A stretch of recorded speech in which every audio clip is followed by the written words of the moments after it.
everyone, so this week, as per your vote, I'm reviewing this Orchard Corset Underbust Longline Corset. It's called the Crepe Suzette CS-426 in Maroon. So here's the front, side, back, and other side. For the length and the fit of this corset, the center front here is 13 inches, and the shortest part of the corset, basically between the dip of the bust and the upper curve of the lap, is 10.5 inches. So if you have a shorter torso, just make sure that the distance between your underbust to your lap is 10.5 inches or more, so this will fit you properly and you'll be able to sit down.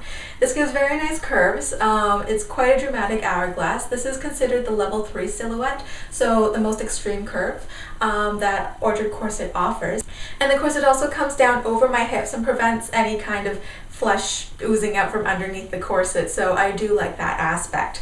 Now, a lot of people have this corset confused with my Josephine corset made from Isabella Corsetry, and although the shape of the panels and the construction process is extremely similar in both these corsets, I feel that the silhouette is less extreme in this particular corset compared to the Josephine, and this is a size 22 underbust. My Josephine corset is actually a size 20 underbust, so I can get more of a cinch in that corset.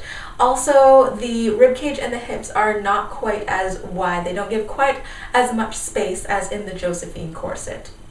Okay, so here is the corset laying flat. For the fabric of this, it's 3 main layers. This outer satin fashion fabric in maroon, and then that is flat lined to a sturdy cotton interlining, and then it's lined in twill. For the construction of this corset, it's made from a 6-panel pattern, so it's 12 panels total. So the reinforced fashion panels, they look as though they're pressed open after stitching. The seam allowances are pressed open, but the twill lining, it definitely has the seam allowances pressed to one side, and then the rest of the construction process is just like the sandwich technique in that both layers are stitched in the ditch between the panels, and then they're further secured by sewing boning channels so that the bones are sandwiched in between the layers. If I hold this on an angle here, you might be able to see that there is a waist tape in this corset sandwiched between the lining and the interlining, and when I kind of opened up and felt for it, it felt as though it's actually glued to the lining. Binding at the top and bottom of this corset is made from the same matching maroon satin, double thickness because it is quite thin, and I like how it's very narrow here, and it's machine stitched on both sides, folded under nicely on the front here, and then it's stitched in the ditch between the corset itself and the binding here to catch the rest of the lining on the underside here. And there is a Modesty panel on the back here made from a layer of the maroon satin on the outside and a layer of twill on the inside. It is about 5 inches wide and attached to one side with a lining stitching here, but it is also reinforced with glue. So if I show you a close-up of the Modesty panel right here, that line right there, it seems that they had used rubber cement in the construction process.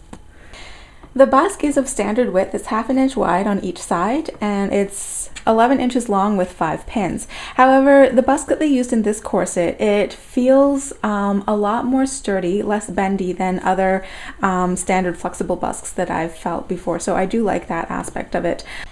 For the bones in this corset, there are 22 bones total, so 11 on each side. On each side, there are 9 spiral steel bones. So you can see here 2, 4, 6, 8, 9 here. And those are a little bit more than 1/4 inch wide. They're about 3/8 of an inch wide. And then on either side of the grommets here, there are an additional 2 flat steel bones. Those are 1/4 inch wide each. Here's a close-up of the grommets. There are 24 2-part size 00 grommets in this corset, so 12 on each side. They have a medium lip around, and they're spaced equidistantly about 1 inch apart.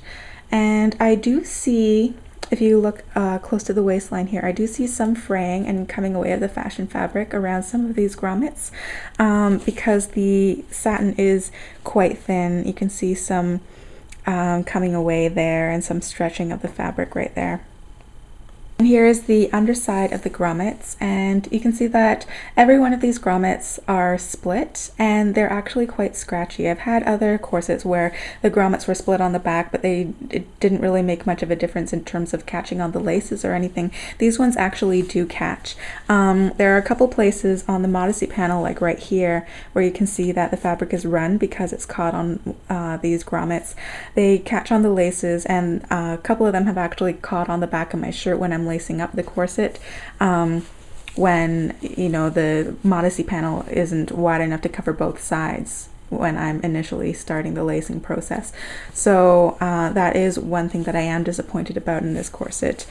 As well, you can see a little bit of wear in a couple of places where the grommets are again coming away from the fabric. And these are the laces that came with the corset.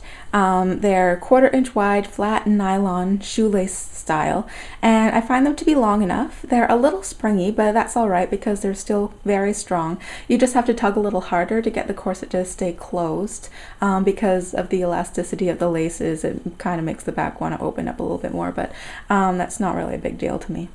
The price for this particular corset is $95 US. However, if you plan on buying anything from the Orchard Corset website, then I recommend you wait until the last few days of each month, because that's when they mail out their coupon codes, so you'll be able to get this corset for between 15 and 20% off.